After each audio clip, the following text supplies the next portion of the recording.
नमस्कार दोस्तों, स्वागत है आप सभी का। आज की वीडियो में हम सामान्य विज्ञान से रिलेटेड इम्पोर्टेंट 20 क्वेश्चन डिटेल में डिस्कशन करेंगे। यह सामान्य विज्ञान की सीरीज का पार्ट 53 है, जो कि आने वाले railway, NTPC, group D, SSC, CGL, CHSL, bank आदि एग्जाम के लिए काफ़ी हेल्पफुल है। यह क्वेश्चन विभिन्न प्रतियोगी परीक्षाओं में बार बार पूछे जाते थे, बार रिपीट होते। सारे क्वेश्चन इंपॉर्टेंट है, इसलिए वीडियो अंत तक जरूर देखिए। आइए स्टार्ट करते हैं। प्रश्न नंबर 1, औषधीय पौधों का अध्ययन किया जाता है। दोस्तों किसमें किया जाता है तो आप बताएंगे। औषधीय पौधों का अध्ययन किया जाता है फार्माकोलॉजी में। किसमें किया जाता है? फार्माकोलॉजी में किया जाता है। दोस्तों यह क्वेश्चन यूपी पीसीएस में 2009 में पूछा गया क्वेश्चन है। इसका ऑप्शन नंबर डी इसका राइट हो जाएगा। अगर हम बात करें पेडोलॉजी के बारे में तो मृदा संबंधी अध्ययन को पेडोलॉजी कहते हैं। दोस्तों बात करते हैं माइकोलॉजी के बारे में।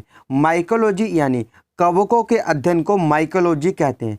अगर हम बात करें फाइकोलॉजी के बारे में तो शैवालों के अध्ययन को फाइकोलॉजी कहा जाता है। नेक्स्ट क्वेश्चन,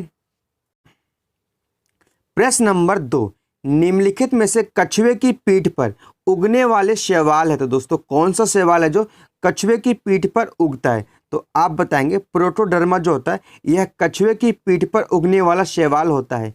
इसका ऑप्शन नंबर इसका ये राइट हो जाएगा। अगर हम बात करें क्लेडोफोरा के बारे में तो ये घोंगे के ऊपर यानी स्नेल के ऊपर उगने वाला शैवाल होता है। अगर हम बात करें रिवोलेरिया के बारे में, यह झील व तालाब के किनारे पर पाए जाते हैं। दोस्तों बात करते हैं वोलवॉक्स के बारे में, यह पानी में तैरते रहते हैं। दोस्तों इस क्वेश्चन से इतने इंपॉर्टेंट फैक्ट बन सकते थे। नेक्स्ट क्वेश्चन तरफ चलते हैं। प्रश्न नंबर 3, आर्किड की जड़ें होती हैं। दोस्तों आर्किड की जड़ें किस प्रकार की होती हैं? तो आप बताएंगे जो आर्किड होती हैं इसकी जड़ें एरियल रूट होती हैं। इसका ऑप्शन नंबर सी इसका ठीक हो जाएगा। दोस्तों बात करते हैं क्लाइंबिंग रूट के बारे में तो पान, मनी प्लांट तथा काली मिर्च में क्लाइंबिंग रूट पाई जाती है, जबकि अमरबेल में पैरासाइट रूट होती हैं। अगर हम बात करें लीफी रूट के बारे में तो ये ब्रायोफिल्म में लीफी रूट पाई जाती हैं। नेक्स्ट क्वेश्चन, प्रश्न नंबर 4, आलू की आंख में कितनी कलिकाएं होती हैं? तो दोस्तों आप बताएंगे आलू की आंख में निम्नलिखित में से 3 कलिकाएं होती हैं, यानी इसका ऑप्शन नंबर इसका ये ठीक हो जाएगा।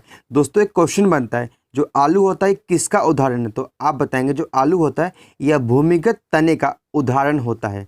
नेक्स्ट क्वेश्चन, प्रश्न नंबर 5, डेसिबल किसे मापने के लिए प्रयोग किया जाता है? तो दोस्तों आप बताएंगे डेसिबल जो होता है यह वातावरण में ध्वनि को मापने के लिए प्रयोग किया जाता है। इसका ऑप्शन नंबर सी इसका ठीक हो जाएगा। दोस्तों डेसिबल होता है यह बेल का 1/10 पार्ट होता है। कितना होता है? 1/10 पार्ट होता है बेल का।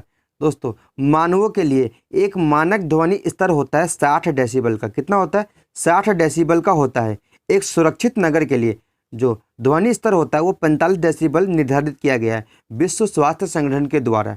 नेक्स्ट क्वेश्चन, प्रश्न नंबर 6, निम्नलिखित में से प्रस्रव्य ध्वनि का उपयोग किया जाता है किसमें किया जाता है? तो आप बताएंगे सोनोग्राफी में प्रस्रव्य ध्वनि का उपयोग किया जाता है। इसका ऑप्शन नंबर इसका ठीक हो जाएगा। नेक्स्ट क्वेश्चन, प्रश्न नंबर 7, एकल आवृत्ति वाली ध्वनि को कहते हैं क्या कहते हैं? तो दोस्तों आप बताएंगे एकल आवृत्ति वाली ध्वनि को टोन कहते हैं। क्या कहते हैं? टोन कहते हैं एकल आवृत्ति वाली ध्वनि को। अगर हम बात करें नोट के बारे में, दोस्तों नोट क्या होता है? तो आप बताएंगे अनेक आवृत्तियों के मिश्रण से उत्पन्न ध्वनि को स्वर यानी नोट कहते हैं। भारतीय संगीत पद्धति में 7 प्रकार के टोन एवं उनकी आवृत्तियां होती हैं। नेक्स्ट क्वेश्चन, प्रश्न नंबर 8, चंद्रमा से परावर्तित प्रकाश को पृथ्वी तक आने में समय लगता है। कितना समय लगता है? तो आप बताएंगे चंद्रमा से परावर्तित प्रकाश को पृथ्वी तक आने में समय लगभग 1.28 सेकंड का लगता है। कितना लगता है? लगभग 1.28 सेकंड का समय लगता है, यानी इसका ऑप्शन नंबर 20 का ठीक हो जाएगा। दोस्तों चंद्रमा के आंतरिक व बाहरी सतह का जो अध्ययन होता है वह सेलेनोलॉजी कहलाता है। दोस्तों एक क्वेश्चन और बनता है कि सूर्य की जो रोशनी होती है सन रेज पृथ्वी तक कितने समय में पहुंचती है? तो आप बताएंगे जो सन की रेज होती है वह पृथ्वी तक 500 सेकंड यानी 8 मिनट 20 सेकंड में पहुंचती है। नेक्स्ट क्वेश्चन, प्रश्न नंबर 9, प्रकाश का क्वांटम थ्योरी प्रतिपादित किया था। तो किसने प्रतिपादित किया था? आप बताएंगे प्रकाश का क्वांटम थ्योरी जो था ये आइंस्टीन ने प्रतिपादित किया था। इसका ऑप्शन नंबर इसका ये ठीक हो जाएगा। दोस्तों बात करते हैं हाइगेंस ने। इन्होंने 1678 ईस्वी में प्रकाश के तरंग गति सिद्धांत को प्रस्तुत किया था। अगर हम बात करें दकार्ते की तो सर्वप्रथम दकार्ते ने 1637 ईस्वी में प्रकाश का कणिका सिद्धांत की व्याख्या की थी। उसके बाद न्यूटन महोदय ने इसे और भी विकसित किया था।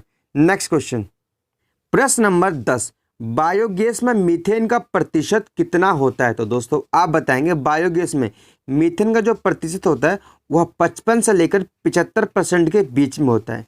दोस्तों रेलवे ALP 2018 में यह क्वेश्चन बन चुका है। रेलवे ने इसका सही जवाब 75% माना है, यानी इसका ऑप्शन नंबर 20 का ठीक हो जाएगा। दोस्तों बायोगैस में मीथेन का जो प्रतिशत होता है वह 75% तक होता है। दोस्तों बात करते हैं बायोगैस को गोबर गैस भी कहा जाता है, क्योंकि गोबर गैस का वैज्ञानिक नाम बायोगैस है। बायोगैस में मुख्यतः मीथेन, कार्बन डाइऑक्साइड एवं अल्प मात्रा में अन्य वाष्पशील गैस होती है। बायोगैस में 1 घन मीटर से लगभग 4700 किलो कैलोरी ऊर्जा प्राप्त होती है। कितनी होती है? 4700 किलो कैलोरी ऊर्जा प्राप्त होती है। नेक्स्ट क्वेश्चन, प्रश्न नंबर 11, पुष्प के मध्य में स्थित मादा प्रजनन भाग होता है। दोस्तों क्या होता है? तो आप बताएंगे पुष्प के मध्य में स्थित मादा प्रजनन भाग होता है अंडप। क्या होता है? अंडप होता है। इसका ऑप्शन नंबर C इसका ठीक हो जाएगा। दोस्तों एक पुष्प के 4 भाग होते हैं। कौन कौन सा? आप बताएंगे बाह्य दल, दलपुंज, स्त्रीकेसर तथा पुंकेसर। दोस्तों जो पुंकेसर होता है यह पुष्प का नर जनन भाग होता है। दोस्तों बात करते हैं हम अंडप के बारे में। दोस्तों जो अंडप होता है यह पुष्प का मादा जनन अंग होता है। दोस्तों जो अंडप होता है यह 3 भागों में विभाजित होता है। पहला वर्तिकाग्र, दूसरा वर्तिका, तीसरा अंडाशय। नेक्स्ट क्वेश्चन, प्रश्न नंबर 12, 2 वस्तुओं के मध्य का बल हमेशा बराबर और विपरीत होता है। यह विचार न्यूटन के किस नियम के रूप में दिया गया है? दोस्तों आप बताएंगे 2 वस्तुओं के मध्य का बल हमेशा बराबर और विपरीत होता है। यह विचार न्यूटन के गति के तीसरे नियम के अनुसार है, यानी इसका ऑप्शन नंबर C का ठीक हो जाएगा।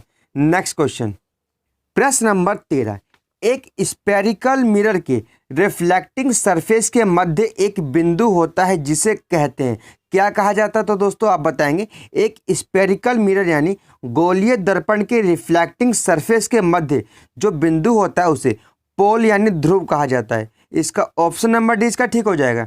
दोस्तों बात करते हैं रेडियस के बारे में। रेडियस गोलीय दर्पण का रिफ्लेक्टिंग सरफेस जो बृहद गोले का भाग होती है उसकी त्रिज्या को रेडियस कहा जाता है। इसे R के रूप में डिनोट किया जाता है। अगर हम बात करें फोकस के बारे में तो गोलीय दर्पण के मुख्य अक्ष के पैरेलल आने वाली किरणें जो परावर्तित होकर मुख्य अक्ष के जिस बिंदु पर केंद्रित होती हैं उसे फोकस कहते हैं। इसे F से डिनोट किया जाता है। नेक्स्ट क्वेश्चन, प्रश्न नंबर 14, मस्तिष्क का कौन सा हिस्सा है जो सांस लेने को नियंत्रित करता है? तो दोस्तों आप बताएंगे मस्तिष्क का जो मेडुला होता है यह सांस लेने को नियंत्रित करता है। इसका ऑप्शन नंबर 20 का ठीक हो जाएगा। प्रश्न नंबर 15, निम्नलिखित में से कौन एक बायोगैस का घटक नहीं है? तो दोस्तों निम्नलिखित में से कार्बन मोनोऑक्साइड जो होता है एक बायोगैस का घटक नहीं है, यानी इसका ऑप्शन नंबर इसका ठीक हो जाएगा। दोस्तों बायोगैस के घटक हैं कार्बन डाइऑक्साइड, मीथेन तथा हाइड्रोजन सल्फाइड, परंतु कार्बन मोनोऑक्साइड इसका घटक नहीं होता। नेक्स्ट क्वेश्चन, प्रश्न नंबर 16, प्रबल अम्ल के संबंध में निम्नलिखित में से कौन सा कथन गलत है? तो दोस्तों आपको उस कथन का चयन करना जो प्रबल अम्ल के संबंध में गलत होगा। पहला कथन है हाइड्रोक्लोरिक अम्ल, सल्फ्यूरिक अम्ल और नाइट्रिक अम्ल प्रबल एसिड होते हैं। यह कथन सही है। सभी खनिज अम्ल प्रबल अम्ल होते हैं। यह भी कथन सही है। प्रबल अम्ल अन्य पदार्थों के साथ बहुत तेजी से अभिक्रिया करते हैं। यह भी कथन सही है। अम्ल व रासायनिक पदार्थ होते हैं जिनमें स्वाद नमकीन होता है। यह कथन गलत है। दोस्तों अम्ल जो होते हैं वह रासायनिक पदार्थ होते हैं जिनका स्वाद जो होता है खट्टा होता है, यानी इसका ऑप्शन नंबर इसका राइट हो जाएगा। नेक्स्ट क्वेश्चन, प्रश्न नंबर 17, किसी परमाणु कक्ष में समायोजित किए जा सकने वाले इलेक्ट्रॉनों की अधिकतम संख्या को किस सूत्र द्वारा दर्शाया जाता है? तो दोस्तों आप बताएंगे किसी परमाणु कक्ष में समायोजित किया जा सकने वाले इलेक्ट्रॉनों की अधिकतम संख्या जो होती है वह 2n² होती है। क्या होती है? 2n² होती है। इसका ऑप्शन नंबर डी इसका ठीक हो जाएगा। नेक्स्ट क्वेश्चन नंबर 18, निम्नलिखित में से सबसे डक्टाइल मेटल यानी तन्य धातु है। तो दोस्तों आप बताएंगे सबसे तन्य धातु Au होता है। क्या होता है? Au होता है। दोस्तों Au जो होता है यह गोल्ड को रिप्रेजेंट करता है, यानी gold is the most ductile metal. दोस्तों जो गोल्ड होता है इसका एटॉमिक नंबर 79 होता है। कितना होता है? 79 होता है। इसे Au के रूप में डिनोट किया जाता है। दोस्तों 1 ग्राम गोल्ड से 2300 मीटर की पतली परत बनाई जा सकती है। दोस्तों बात करते हैं Ag के रूप में। Ag क्या होता है? Ag मीन्स होता है सिल्वर। इसे लैटिन भाषा में अर्जेंटम कहते हैं। प्रश्न नंबर 19, प्रकाश का रंग निर्धारित होता है। दोस्तों कैसे निर्धारित होता है? तो आप बताएंगे प्रकाश का जो रंग होता है, कलर, वह इसके तरंग दैर्ध्य से निर्धारित होता है। इसका ऑप्शन नंबर सी इसका ठीक हो जाएगा।